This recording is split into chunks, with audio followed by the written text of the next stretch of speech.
क्या आपने कभी महसूस किया है कि आपके शब्द हवा में गुम हो जाते हैं? जैसे आप चीख रहे हो लेकिन चारों तरफ सिर्फ सन्नाटा हो। लोग सुनते हैं लेकिन समझते नहीं। वे सिर्फ इंतज़ार करते हैं कि कब आपकी बारी ख़त्म हो ताकि वे अपनी कहानी सुना सकें। लेकिन क्या होगा अगर मैं आपको बताऊं कि एक ऐसी भाषा है जो न सिर्फ सुनी जाती है बल्कि आत्मा को छू लेती है।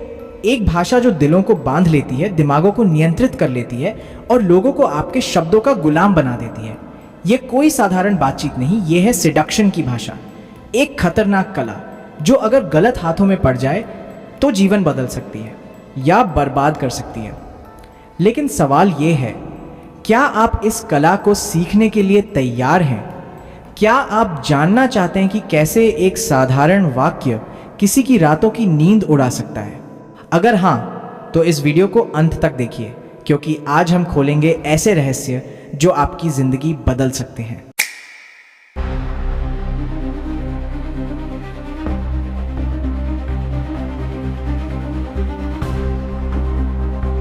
दोस्तों, मैं हूं अजहर, बुकवाइज चैनल से, जहां हम साइकोलॉजी की गहराइयों में उतरते हैं, सस्पेंस की परतें खोलते हैं और उन रहस्यों को उजागर करते हैं जो इंसानी दिमाग को हिला देते हैं। अगर आप उन लोगों में से हैं जो शब्दों की ताकत को समझना चाहते हैं, चाहे वह रिश्तों में हो, बिजनेस में या रोज़मर्रा की बातचीत में, तो ये वीडियो आपके लिए है।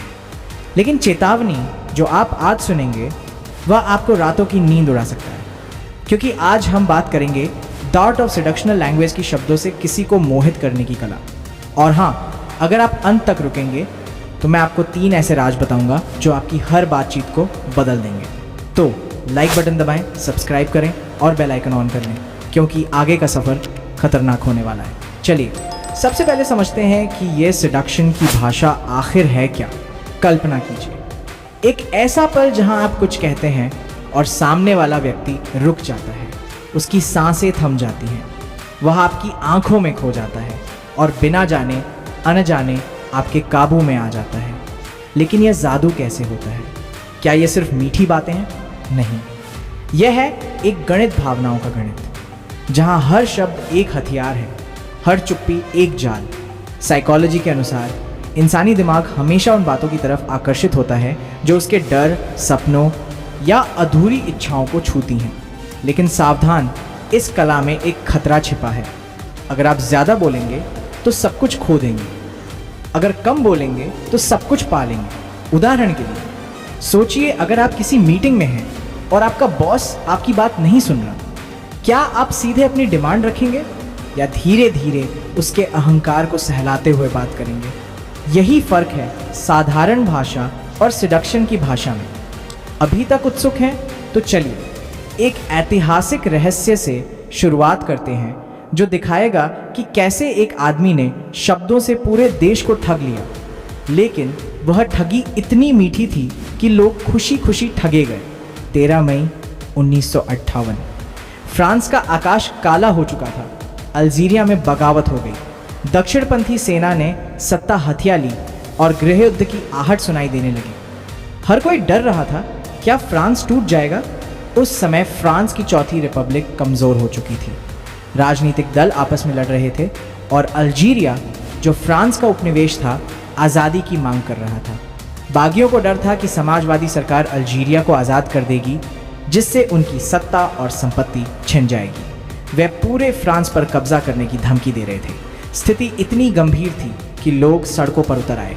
तभी नजरें टिकी एक नाम पर, जनरल चार्ल्स डी गॉल, द्वितीय विश्व युद्ध का वह हीरो जो नाजियों से फ्रांस को आज़ाद कराने के लिए जाना जाता था।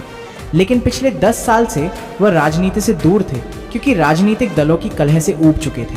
फिर भी जनता के दिलों में उनकी इज्जत बरकरार थी। लोग सोचते थे, अगर कोई फ्रांस को एकजुट कर सकता है तो वो डी गॉल ही है। यहाँ तक कि बागियों को भी यकीन था कि डी गॉल उनके पक्ष में खड़े होंगे, क्योंकि वो राष्ट्रवादी थे। कुछ ही दिनों में सरकार गिर गई। संसद ने डी गॉल से अनुरोध किया कि वे नई सरकार बनाएं। डी गॉल ने 4 महीनों के लिए पूर्ण अधिकार मांगे और मिल गए। अब 4 जून को डी गॉल अल्जीयर्स पहुंचे। उपनिवेशवादी खुशी से पागल हो चुके थे। उन्हें लगता था कि उनकी बगावत ने ही डी गॉल को सत्ता में लाया है। वे उम्मीद कर रहे थे कि डी गॉल उन्हें धन्यवाद देंगे और वादा करेंगे कि अल्जीरिया हमेशा फ्रांस का हिस्सा रहेगा। कल्पना कीजिए उस दृश्य को। अल्जीयर्स का मुख्य चौराहा, लाखों की भीड़, चारों तरफ बैनर लहरा रहे हैं, अल्जीरिया फ्रांस का है। संगीत बज रहा है, नारे गूंज रहे हैं, हर कोई उन्मादी है। तभी एक ऊंची बालकनी पर डी गॉल प्रकट होते हैं, लंबे कद के, प्रभावशाली व्यक्तित्व वाले। पूरी भीड़ की नज़रें उन्हीं पर टिक जाती हैं। उन्होंने अपने दोनों हाथ ऊपर उठाए। भीड़ पागल हो उठी, नारे और तेज हो गए। लोग उनके साथ बोलने की गुहार लगा रहे थे, लेकिन डी गॉल ने धीरे धीरे हाथ नीचे किए। भीड़ की आवाज़ थमने लगी और फिर पूरी तरह खामोशी छा गई। अब सस्पेंस का पल। क्या कहेंगे डी गॉल? क्या वे बागियों का समर्थन करेंगे? फिर अपनी गहरी गंभीर आवाज़ में उन्होंने सिर्फ 4 शब्द कहे, जेव जे कंपनी, यानी मैंने तुम्हें समझ लिया है। एक पल का सन्नाटा, और फिर जैसे इन शब्दों ने लोगों के दिलों में आग लगा दी। भीड़ उफान पर आ गई, तालियां, नारे, खुशी के आंसू।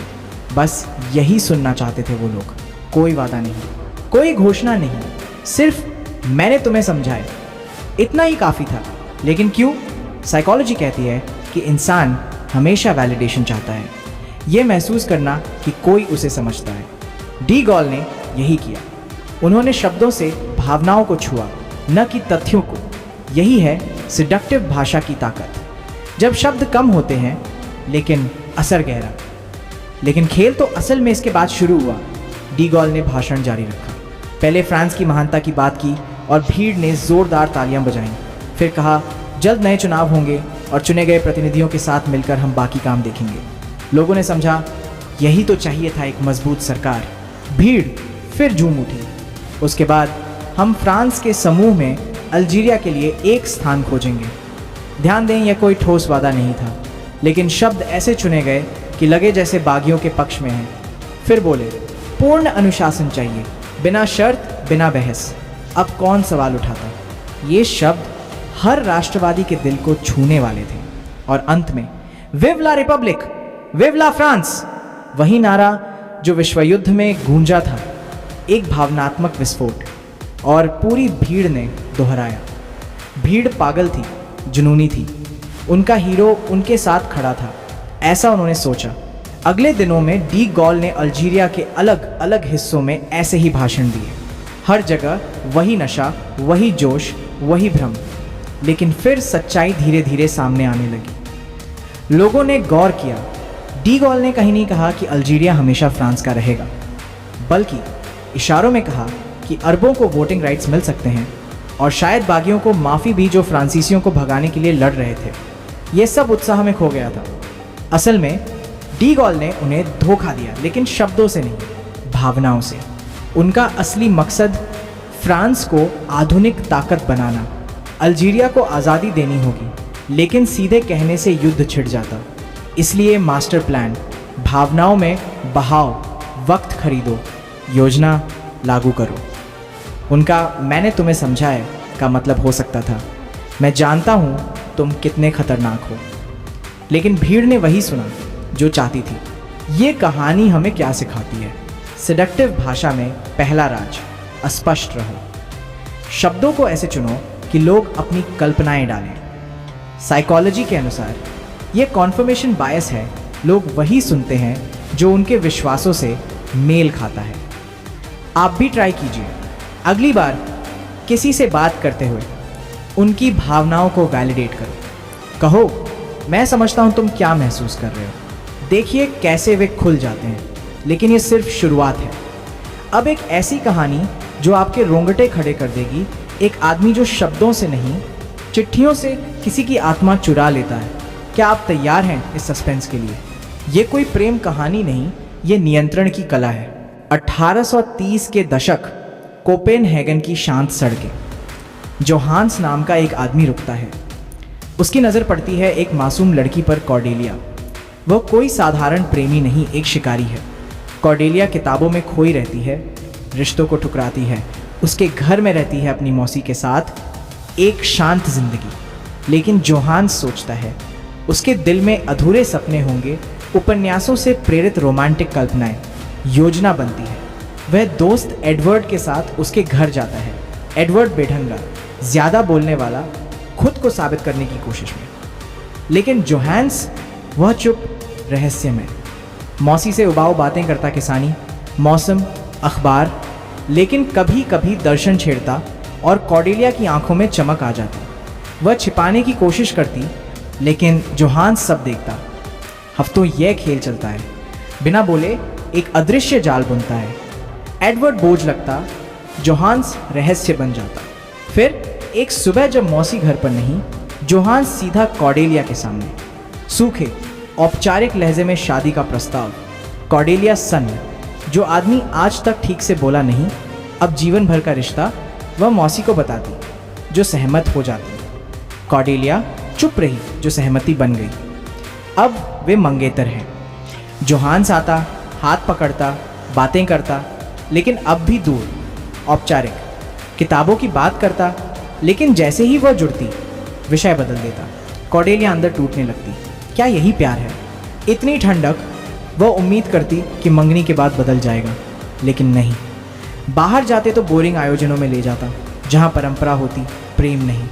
कॉर्डेलिया थक जाती, कहती, कृपया इन जगहों पर ले जाना बंद करो। वह उलझन में थी, व्याकुल, और यही वो पल था जब असली हथियार आया। चिट्ठियाँ। पहली चिट्ठी रूपकों से भरी। मैं सालों से लालटेन लिए किसी को खोज रहा हूँ और तुम आ गई। भावनाओं की आंच, लेकिन धुंधली। कॉर्डेलिया पढ़ती, बार बार। समझ नहीं आता, लेकिन महसूस होता। जोहान्स बदल चुका है। अगली चिट्ठी सरल लेकिन भावुक। अब चिट्ठियाँ लगातार कविताएं, इशारे, ग्रीक मिथक। तुम जलपरी हो, मैं नदी जो तुमसे प्रेम कर बैठी। मेरी आत्मा तुम्हारी छवि प्रतिबिंबित करती है। कॉर्डेलिया बदल जाती, उसकी चिट्ठियाँ भी काव्यात्मक। मिलने पर घबराहट। जोहान्स शांत रहता, लेकिन जानता वह फंस चुकी। चिट्ठियाँ अब छोटी, बेचैन करने वाली। पार्टी में पर्च, चेहरा लाल, सांसें तेज। कॉर्डेलिया की चिट्ठियों में बेचैनी। वह लिखती, यह सगाई हमारे प्रेम से नीचे है, अब सब तैयार। जोहान्स जानता कॉर्डेलिया अब कल्पना में जी रही। वह खुद सगाई तोड़ेगी, एकांत में मिलने को कहेगी, और वहाँ जोहान्स अपना अंतिम कदम उठाएगा, सिडक्शन पूरा करेगा। लेकिन क्लाइमैक्स, कॉर्डेलिया ने सगाई तोड़ी, लेकिन जोहान्स गायब हो गया। वो कभी प्रेम में नहीं था, सिर्फ खेल में। कॉर्डेलिया टूट गई, लेकिन उसकी आत्मा बदल चुकी थी। यही सिडक्टिव राइटिंग, शब्दों से नियंत्रण।